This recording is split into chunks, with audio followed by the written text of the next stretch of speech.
যে ৫টি কারণে আপনার ভালোবাসার মানুষ আপনাকে অবহেলা করবে।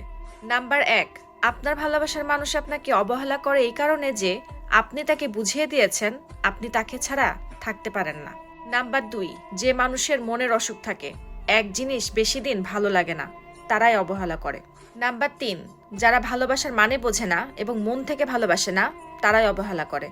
নাম্বার ৪, যারা বহু পুরুষে আসক্ত এবং বহু নারীতে আসক্ত, তারাই একমাত্র অবহেলা করে। নাম্বার ৫, যখন আপনার প্রতি আকর্ষণ কমে যাবে এবং প্রয়োজন ফুরিয়ে যাবে তখনই আপনাকে অবহেলা করবে। কিন্তু অবাক লাগে তখনই যে মানুষগুলো নিখুঁতভাবে অবহেলা করতে জানে, মানুষ তাকেই নিখুঁতভাবে ভালোবাসে। অবহেলা করা মানুষগুলোকে কেন জানি মানুষ তার জীবন থেকে ছুঁড়ে ফেলতে পারে না। যে যত বেশি অবহেলা করে মানুষ তার উপরে বেশি আকৃষ্ট হয়। কাউকে ভালো না লাগলে দিনের পর দিন অবহেলা না করে তাকে সোজাভাবে বলে দিবেন, কারণ